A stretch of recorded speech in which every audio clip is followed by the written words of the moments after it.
അസ്സലാമലൈക്കും dear friends. ഇന്നത്തെ നമ്മുടെ സ്പെഷ്യൽ നിങ്ങൾ ആരും ഇതുവരെയും ട്രൈ ചെയ്ത് നോക്കിയിട്ടില്ലാത്ത ഒരു അടിപൊളി വെറൈറ്റി റെസിപ്പിയാണ്. നമ്മുടെ ഈ വീഡിയോ കണ്ടുകൊണ്ടിരിക്കുന്ന സമയത്ത് നിങ്ങൾക്ക് ഇഷ്ടപ്പെടുകയാണെങ്കിൽ ഒന്ന് ലൈക്ക് ചെയ്തേക്കണേ. അതുപോലെ തന്നെ നമ്മുടെ ഈ ചാനൽ ആദ്യമായിട്ട് കാണുന്നവരും ഇതുവരെയും സബ്സ്ക്രൈബ് ചെയ്യാത്തവരും പ്ലീസ് ഒന്ന് സബ്സ്ക്രൈബ് ചെയ്തേക്കണേ. ഞാനിടുന്ന വീഡിയോസ് ഉടനടി കിട്ടുന്നതിനായി സബ്സ്ക്രൈബ് ബട്ടന്റെ തൊട്ടടുത്ത് കാണുന്ന ബെല്ലൈക്കൺ കൂടി ക്ലിക്ക് ചെയ്തിട്ട് ഓൾ എന്ന ഓപ്ഷൻ എനേബിൾ ചെയ്യാനും മറക്കല്ലേ.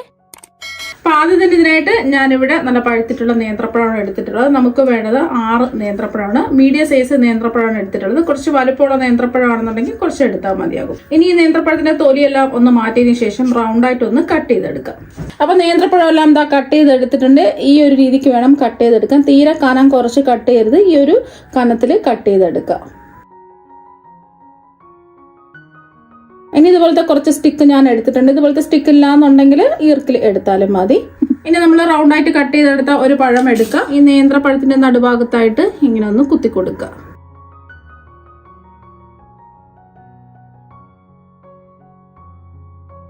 ഇതുപോലെ ഓരോന്നായിട്ട് ഇതുപോലെ ഒന്ന് കുത്തി കൊടുക്കുക. അപ്പം 4 എണ്ണമാണ് ഞാൻ ഇതുപോലെ റെഡിയാക്കി എടുക്കുന്നത്. 4 എണ്ണം വെച്ചിട്ടാണ് ഞാൻ റെഡിയാക്കി എടുക്കുന്നത്. ബാക്കിയെല്ലാം ഇതുപോലെ തന്നെ റെഡിയാക്കി എടുക്കുക.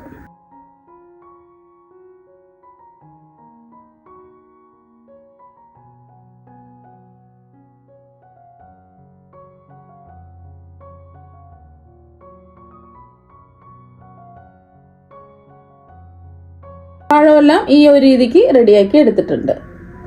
ഇങ്ങനെ ടൂത്ത് പിക്കിൽ പഴം കുത്തി വെച്ച് ചെയ്യണമെന്ന് യാതൊരു നിർബന്ധമൊന്നുമില്ല. വെറുതെ റൗണ്ടായിട്ട് കട്ട് ചെയ്തിട്ട് അങ്ങനെ ചെയ്തിട്ട് എടുത്താലും മതി. ഇത് കുട്ടികൾക്ക് കഴിക്കാനൊക്കെ കുറച്ചും കൂടെ ഇൻട്രസ്റ്റ് കൂടുതലായിരിക്കും. കാണാൻ ഒരു ഭംഗിയുള്ളതുകൊണ്ട് കഴിക്കാൻ തോന്നും. അപ്പൊ അതുകൊണ്ടാണ് ഇങ്ങനെ റെഡിയാക്കി എടുത്തിട്ടുള്ളത്. ഗസ്റ്റ് ഒക്കെ വരികയാണെന്നുണ്ടെങ്കിലും അതുപോലെ കുട്ടികൾക്കായാലും ഇങ്ങനെ ചെയ്തിട്ട് കാണുമ്പോൾ കുറച്ചും കൂടെ കഴിക്കാൻ ഒരു ഇഷ്ടം തോന്നും. ഇനി ഒരു ബൗളിലേക്ക് ഒരു കോഴിമുട്ട പൊട്ടിച്ചത് ഒഴിച്ചു കൊടുക്കാം. ഇനി ജസ്റ്റ് ഇതൊന്ന് അടിച്ചെടുക്കാം. ഒരു വിസ്ക് വെച്ചിട്ടോ അല്ലെന്നുണ്ടെങ്കിൽ സ്പൂൺ വെച്ചിട്ടോ ഇതുപോലെ ഒന്ന് അടിച്ചെടുക്കാം. അടിച്ച് പതിപ്പിക്കേണ്ട ആവശ്യമൊന്നുമില്ല. ജസ്റ്റ് ഒന്ന് അടിച്ചെടുത്താൽ മതി. ഇനി ഇതിലേക്ക് 1/4 കപ്പ് തിളപ്പിച്ചാറിയ പാൽ ഒഴിച്ചു കൊടുക്കാം. പാലിന് പകരം നിങ്ങൾക്ക് തേങ്ങാപ്പാൽ വേണമെന്നുണ്ടെങ്കിലും ചേർക്കാവുന്നതാണ്. പാലുണ്ടെന്നുണ്ടെങ്കിൽ പാല് ചേർത്ത് കൊടുത്താൽ മതി. പാലും കൂടെ ചേർത്ത് ഒന്ന് മിക്സ് ചെയ്യാം. മുട്ട ഇഷ്ടമല്ല എന്നുണ്ടെങ്കിൽ മുട്ട ഒഴിവാക്കിയിട്ട് ബാക്കിയെല്ലാം ചേർത്തിട്ട് റെഡിയാക്കി എടുക്കാവുന്നതാണ്. മുട്ട ഉണ്ടെന്നുണ്ടെങ്കിൽ കുറച്ചും കൂടെ ടേസ്റ്റ് കൂടുതലായിരിക്കും. അപ്പൊ അതുകൊണ്ടാണ് മുട്ട ചേർത്തിട്ടുള്ളത്. ഇനി ഇതിലേക്ക് മധുരത്തിന് വേണ്ടിയിട്ട് ഒരു 2 ടേബിൾ സ്പൂൺ പഞ്ചസാര ചേർത്ത് കൊടുക്കാം. ചെറിയൊരു മധുരമാണ്. നല്ല മധുരമൊക്കെ വേണമെന്നുണ്ടെങ്കിൽ 1-2 ടേബിൾ സ്പൂൺ പഞ്ചസാര കൂടി ചേർത്ത് കൊടുക്കുക. അവരവരുടെ മധുരത്തിനനുസരിച്ച് ചേർത്ത് കൊടുക്കാവുന്നതാണ്. നമ്മളെടുത്ത പഴത്തിന്റെ മധുരത്തിനനുസരിച്ച് വേണം പഞ്ചസാര ചേർത്ത് കൊടുക്കാം. ചില നേന്ത്രപ്പഴത്തിൽ നല്ല മധുരം ഉണ്ടാവും. അപ്പോൾ കുറച്ച് പഞ്ചസാര ചേർത്ത് കൊടുത്താൽ മതി. മധുരം കുറവാണെന്നുണ്ടെങ്കിൽ കുറച്ചും കൂടെ പഞ്ചസാര ചേർത്ത് കൊടുക്കുക. പഞ്ചസാര ഒന്ന് അലിഞ്ഞ് വരുന്നത് വരെ ഒന്ന് ഇളക്കി കൊടുക്കുക. അപ്പോൾ പെട്ടെന്ന് അലിഞ്ഞ് കിട്ടുന്നതിന് വേണ്ടിയിട്ട് പഞ്ചസാര വേണമെന്നുണ്ടെങ്കിൽ പൊടിച്ചിട്ടും ചേർത്ത് കൊടുക്കാവുന്നതാണ്. ഇപ്പോൾ പഞ്ചസാര എല്ലാം ഒന്ന് അലിഞ്ഞ് വന്നിട്ടുണ്ട്. ഇനി മധുരം ഒന്ന് ബാലൻസ് ചെയ്യാൻ വേണ്ടിയിട്ട് 2 നുള്ളു ഉപ്പ് ചേർത്ത് കൊടുക്കും. കൂടി പോകരുത്. 2 നുള്ളു ഉപ്പ് മാത്രം ചേർത്ത് കൊടുത്ത് ഒന്ന് മിക്സ് ചെയ്യാം. അപ്പോൾ പാല് ചേർത്ത് കൊണ്ട് ഉപ്പ് ചേർത്ത് കൊടുത്താൽ പിരിഞ്ഞു പോകുന്ന സംശയം ഉണ്ടാവും. പിരിഞ്ഞൊന്നും പോവില്ല. അപ്പോൾ അത് മിക്സ് ചെയ്തു. ഇനി ഒരു മഞ്ഞ കളർ കിട്ടുന്നതിന് വേണ്ടിയിട്ട് ഒരു 1/4 ടീസ്പൂൺ മഞ്ഞൾപ്പൊടി ചേർക്കാം. അപ്പോൾ മഞ്ഞൾപ്പൊടിക്ക് പകരം യെല്ലോ ഫുഡ് കളർ വേണമെന്നുണ്ടെങ്കിൽ ചേർത്ത് കൊടുക്കാം. അപ്പോൾ അതിനേക്കാളും നല്ലത് വീട്ടിൽ തന്നെയുള്ള മഞ്ഞൾപ്പൊടി ചേർത്ത് കൊടുക്കുന്നതാണ്. മഞ്ഞൾപ്പൊടിയുടെ ആ ടേസ്റ്റ് വ്യത്യാസമൊന്നും ഉണ്ടാവില്ല. ഒന്ന് മിക്സ് ചെയ്ത് എടുത്തതിന് ശേഷം ഇതിലേക്ക് 1/2 കപ്പ് മൈദ ഇട്ട് കൊടുക്കാം. മൈദയ്ക്ക് പകരം ഗോതമ്പ് പൊടി വേണമെന്നുണ്ടെങ്കിലും എടുക്കാവുന്നതാണ്. മൈദയിൽ ചെയ്തിട്ടെടുക്കുമ്പോൾ കുറച്ച് ടേസ്റ്റ് കൂടുതലായിരിക്കും. അപ്പോൾ മൈദ ഇഷ്ടമില്ലാത്തവർക്ക് ഗോതമ്പ് പൊടി വെച്ചിട്ടും ചെയ്തിട്ടെടുക്കാം. കട്ടകളൊന്നും ഇല്ലാതെ ഒന്ന് ഇളക്കി യോജിപ്പിക്കാം. നന്നായിട്ട് മിക്സ് ചെയ്തെടുത്തിട്ടുണ്ട്. ഇനി ഇതിലേക്ക് ഒരു 2 ടേബിൾ സ്പൂൺ അരിപ്പൊടി ചേർത്ത് കൊടുക്കാം. ഇടിയപ്പം പത്തിരിക്കൊക്കെ എടുക്കുന്ന വറുത്ത പച്ചരിപ്പൊടിയാണ് എടുക്കേണ്ടത്. ഒട്ടും തരിയൊന്നുമില്ലാത്ത വറുത്ത പച്ചരിപ്പൊടിയാണ് എടുത്തിട്ടുള്ളത്. നല്ല ക്രിസ്പി ആയിട്ടിരിക്കുന്നതിന് വേണ്ടിയിട്ടാണ് നമ്മൾ അരിപ്പൊടി ചേർത്ത് കൊടുക്കുന്നത്. അരിപ്പൊടിക്ക് പകരം നിങ്ങൾക്ക് കോൺഫ്ലോർ വേണമെന്നുണ്ടെങ്കിൽ കോൺഫ്ലോറും ചേർത്ത് കൊടുക്കാവുന്നതാണ്. കട്ടകളൊന്നും ഇല്ലാതെ ഒന്ന് മിക്സ് ചെയ്തെടുക്കാം. അപ്പോൾ ഒന്ന് മിക്സ് ചെയ്തെടുത്ത് ബാറ്റർ ഒരുപാട് അങ്ങ് ലൂസ് ആവാനും പാടില്ല, ഒരുപാട് അങ്ങ് കട്ടിയാവാനും പാടില്ല. ഈ ഒരു രീതിക്ക് വേണം ബാറ്റർ റെഡിയാക്കി എടുക്കാൻ. നമ്മൾ റെഡിയാക്കി എടുക്കുന്ന ബാറ്റർ കട്ടി കൂടി പോയിട്ടുണ്ടെന്നുണ്ടെങ്കിൽ നമ്മൾ കുറച്ച് പാലൊഴിച്ചിട്ട് ഒന്ന് മിക്സ് ചെയ്തെടുക്കാം. അപ്പോൾ കട്ടി കുറഞ്ഞു പോയിട്ടുണ്ടെന്നുണ്ടെങ്കിൽ കുറച്ചും കൂടെ നമുക്ക് അരിപ്പൊടിയോ മൈദയോ ചേർത്തിട്ട് മിക്സ് ചെയ്തെടുത്താൽ മതി. ഈ ഒരു രീതിക്ക് വേണം ബാറ്റർ റെഡിയാക്കി എടുക്കാൻ. ഇനി നമുക്ക് ഫ്ലേവറിന് വേണ്ടിയിട്ട് വേണമെന്നുണ്ടെങ്കിൽ വാനില എസൻസോ ഏലക്കാപ്പൊടിയോ ചേർത്ത് കൊടുക്കാവുന്നതാണ്. ഒന്നും ചേർത്തില്ലെങ്കിലും കുഴപ്പമൊന്നുമില്ല. 1/4 ടീസ്പൂൺ ഏലക്കാപ്പൊടി ചേർത്ത് കൊടുക്കുകയാണ്. ഇത് പഞ്ചസാരയൊന്നും ഇല്ലാതെ ജസ്റ്റ് ഒന്ന് പൊടിച്ചെടുത്തിട്ടുള്ള ഏലക്കാപ്പൊടിയാണ്. ഏലക്കാപ്പൊടിയുടെ ഫ്ലേവർ ഇഷ്ടമില്ല എന്നുണ്ടെങ്കിൽ ഏലക്കാപ്പൊടി ഒഴിവാക്കിയിട്ട് ചെയ്തിട്ടെടുത്താൽ മതി. ഒന്ന് മിക്സ് ചെയ്യാം. ഈ ഒരു രീതിക്ക് ബാറ്റർ റെഡിയാക്കി എടുക്കുക. ഇനി നമ്മൾ റെഡിയാക്കി വെച്ചിരിക്കുന്ന പഴം ഇതുപോലെ മാവിലേക്ക് ഒന്ന് ഡിപ്പ് ചെയ്ത് വെക്കുക. ഇതുപോലെ ഒന്ന് കോരി ഒഴിച്ചു കൊടുക്കുക. സ്പൂൺ വെച്ചിട്ടോ എന്തെങ്കിലും വെച്ചിട്ട് ഇതുപോലെ ഒന്ന് കോരി ഒഴിച്ച് എല്ലാ ഭാഗത്തും ഒന്ന് ആക്കി കൊടുക്കുക.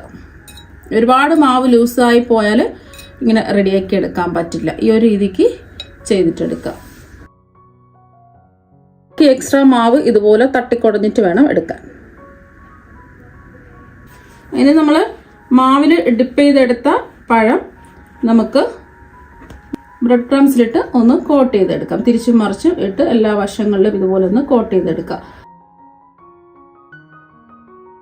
അപ്പോൾ ഉടനെ തന്നെ ഇതുപോലെ ചെയ്തിട്ടെടുക്കാം. ഞാൻ 5 സ്ലൈസ് ബ്രെഡ് ചെറിയ കഷ്ണങ്ങളായിട്ട് മിക്സിയിലിട്ട് നല്ലതുപോലെ ഒന്ന് പൊടിച്ചിട്ട് പാനിലിട്ട് ഫ്ലെയിം കുറച്ച് വെച്ചിട്ട് ഒന്ന് റോസ്റ്റ് ചെയ്തെടുത്തതാണ്. ഒരു ചെറിയൊരു ഗോൾഡൻ കളർ ആകുന്നവരെ ഇതുപോലെ ഒന്ന് റോസ്റ്റ് ചെയ്തെടുക്കുക. അപ്പോൾ ഈ ഒരു രീതിക്ക് റെഡിയാക്കി എടുക്കുക.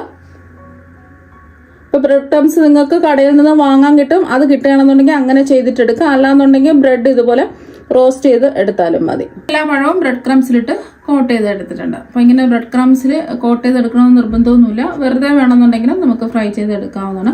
ബ്രെഡ് ക്രംസിലിട്ട് കോട്ട് ചെയ്തിട്ട് ഫ്രൈ ചെയ്തെടുക്കുമ്പോൾ കുറച്ചും കൂടെ ടേസ്റ്റ് കൂടുതലും ആയിരിക്കും, ഒരു വെറൈറ്റി ആയിരിക്കും. അതിന് വേണ്ടിയിട്ടാണ് ഇങ്ങനെ റെഡിയാക്കി എടുത്തിട്ടുള്ളത്. ഇനി ചൂടായി കിടക്കുന്ന എണ്ണയിലേക്ക് ഓരോന്നായിട്ടിട്ട് ഫ്രൈ ചെയ്തെടുക്കാം.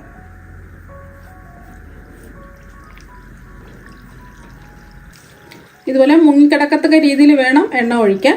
മീഡിയം ഫ്ലെയിം വെച്ച് കൊടുക്കുക. തിരിച്ചും മറിച്ചും ഇട്ട് ഇതൊന്ന് ഫ്രൈ ചെയ്തെടുക്കാം. അപ്പോൾ ഒരു വശം ഒരു ഗോൾഡൻ നിറം ആവുന്ന സമയത്ത് തിരിച്ചിട്ട് കൊടുക്കുക.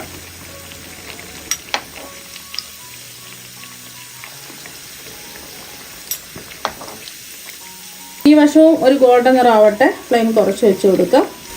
2 വശവും നല്ലതുപോലെ ഒന്ന് മൊരിഞ്ഞ് ഒരു ഗോൾഡൻ നിറം ആയിട്ടുണ്ട്. എണ്ണയിൽ നിന്ന് കോരി മാറ്റാം. ഒട്ടും എണ്ണയൊന്നും കുടിക്കില്ല.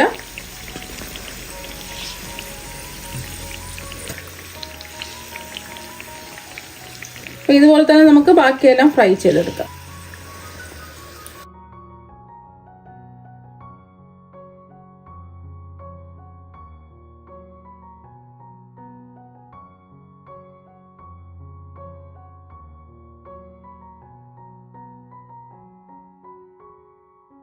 ഇപ്പം ഇതെല്ലാം ഫ്രൈ ചെയ്ത് എടുത്തിട്ടുണ്ട്. ഇതിന്റെ പുറം നല്ല ക്രിസ്പിയാണ്, ഉള്ളിൽ നല്ല സോഫ്റ്റും ആണ്. ഇപ്പൊ കണ്ടില്ലേ, കാണാൻ തന്നെ നല്ല ഭംഗിയായിട്ട് ഇരിപ്പുണ്ട്. സ്കൂൾ വിട്ടു വരുന്ന കുട്ടികൾക്കും അതുപോലെ തന്നെ ഗസ്റ്റ് ഒക്കെ വീട്ടിൽ വരുന്ന സമയത്ത് ഇതുപോലെ വെറൈറ്റി ആയിട്ട് പഴം വെച്ചിട്ട് തയ്യാറാക്കി കൊടുത്ത് നോക്കാം.